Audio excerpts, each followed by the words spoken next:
कुछ फिल्म्स इतनी अच्छी होती है कि उनको फिल्म मेकर्स अपने नए विजन और पर्सपेक्टिव के साथ फिर से बनाने का एक्सपेरिमेंट करते रहते हैं। पर हमेशा से ये एक्सपेरिमेंट सक्सेसफुल होता ही है, ऐसा नहीं है। Acting, direction, music, costumes, story telling, new trend और जनरेशन के हिसाब से स्क्रीन प्ले और कैरेक्टर में किए जाने वाले चेंजेस, इन सब का ध्यान रखते हुए रिमिक्स को बनाना एक बहुत बड़ा चैलेंज होता है।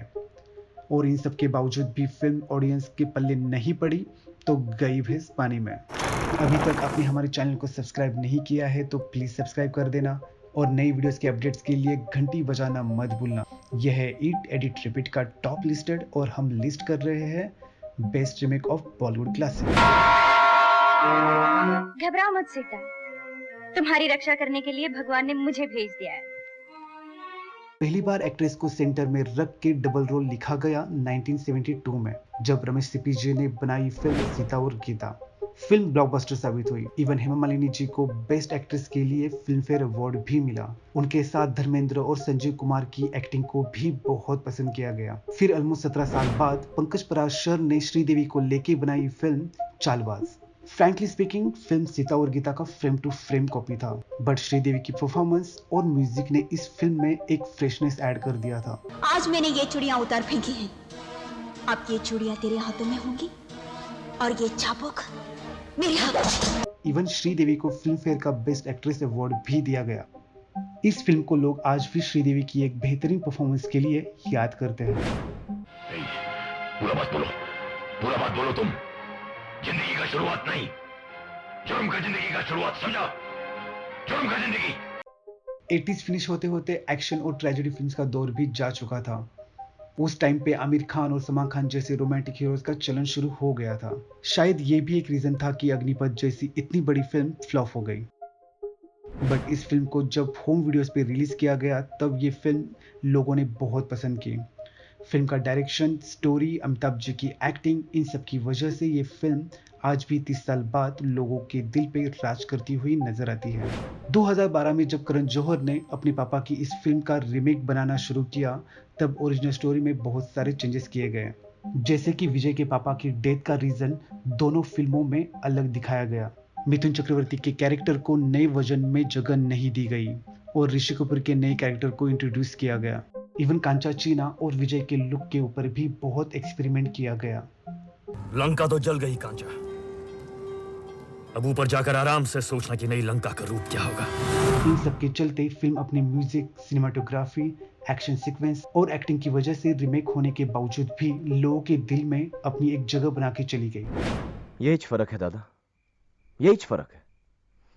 तेरा काम है रौनी के काले धंधों पर पर्दा डालना और अपना मकसद वो पर्दे को साला फाड़ डालना। 1998 में आई हुई गुलाम फिल्म को विक्रम भट्ट ने डायरेक्ट किया था और ये फिल्म उनके करियर की एक माइलस्टोन फिल्म में गिनी जाती है।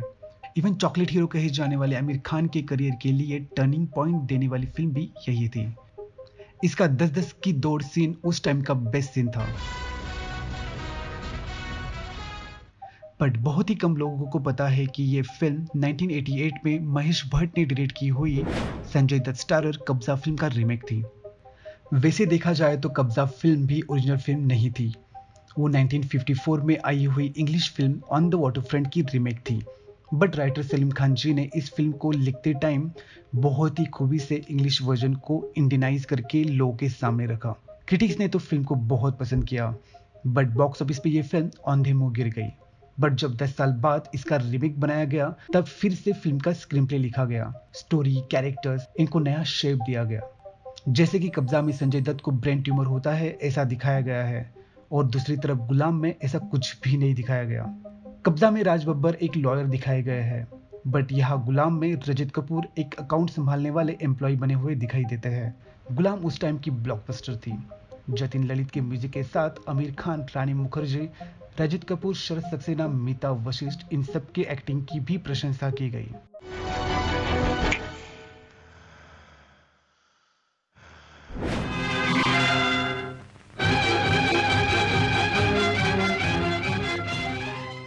नाइनटीन 1956 में आई हुई चोरी चोरी बहुत सारी बातों की वजह से खास थी।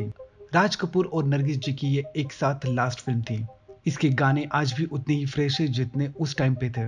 इनमें से पंछी बनूं उड़ती चलूं, जहां मैं जाती हूँ वही चले आते हो, ये गाने टेक्निकलर में शूट किए गए थे, जो उस टाइम पे बहुत बड़ी बात थी। और लास्ट उस टाइम पे ये फिल्म एक मेजर हिट थी। फिर आया 1991, जब महेश भट्ट ने इस फिल्म की रीमेक बनाई। ये थी दिल है के मानता नहीं। तब फिल्म में ज्यादा चेंजेस नहीं किए गए। फिल्म का स्क्रीन प्ले ऑलमोस्ट सेम था, सिर्फ उस टाइम के हिसाब से एक्टर के कपड़े और म्यूजिक ही अलग था। नहीं, क्या तुम मुझसे प्यार करते हो? हाँ। लेकिन इसमें मेरा कोई कसूर नहीं, मेरा भी स्क्रू ढीला है।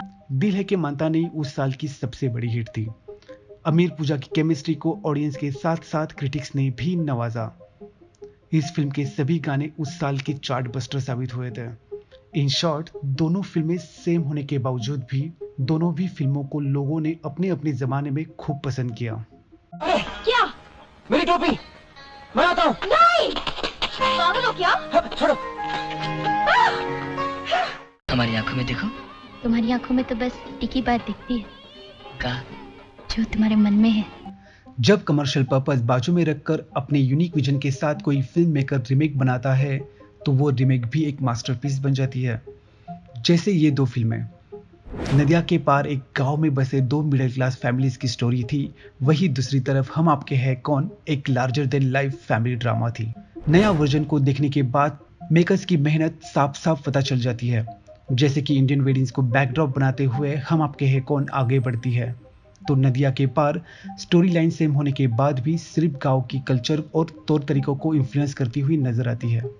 बहुत सारे सीन्स आपको सेम लगते हैं, बट कहीं पे भी फ्रेम टू फ्रेम कॉपी नहीं लगते।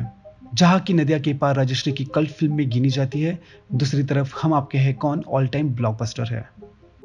किसी और के बारे में सोचने की फुर्सत किसे है? आपसे, सिर्फ आपसे ही तो हम ये गुस्ताखी कर सकते हैं। क्यों? हम आपके हैं कौन?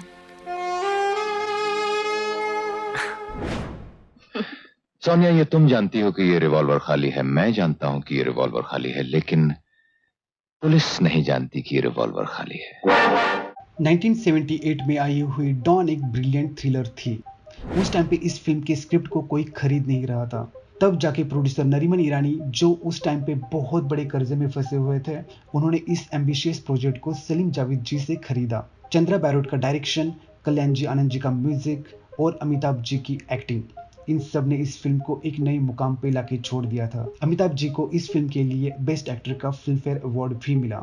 फिल्म के गाने, डायलॉग्स, इन सब का उस टाइम पे लोगों के ऊपर बहुत ही ज्यादा प्रभाव था। और जब 2006 में फरहान अख्तर अपने नए डॉन के साथ आए, तब किसी ने नहीं सोचा था कि डॉन ऐसे भी बनाई जा सकती है। फरहान ने नए डॉन को एक कंटेम्प्रेरी लुक देने का ट्राई किया। ओल्ड डॉन इंडिया बेस्ड थी, जबकि इस डॉन को इंडिया के साथ साथ कुछ फॉरेन ट्विस्ट के साथ पर्दे पे उतारा गया। शाहरुख खान, प्रियंका चोपड़ा, अर्जुन रामपाल के कैरेक्टर के साथ ईशा कोप्पिकर के नए कैरेक्टर को इस वर्जन में इंट्रोड्यूस किया गया। नए डॉन का मॉडर्नाइजेशन लोगों को काफी पसंद आया। इस फिल्म को 2006 की हाईएस्ट ग्रॉसर फिल्म मानी गई।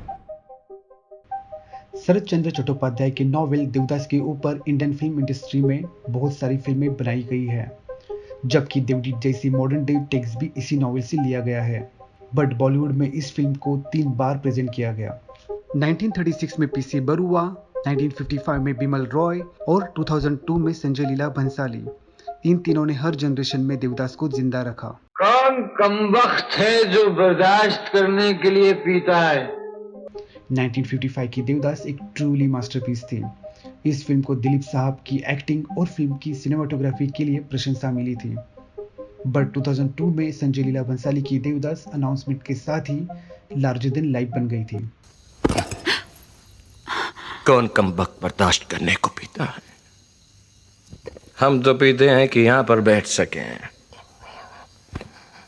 तुम्हें देख सकें। एक्टर्स की performance, set designs, music, background score, costumes, इन सब की वजह से ये फिल्म बॉलीवुड हिस्ट्री की एक ग्रेट फिल्म से जानी जाती है।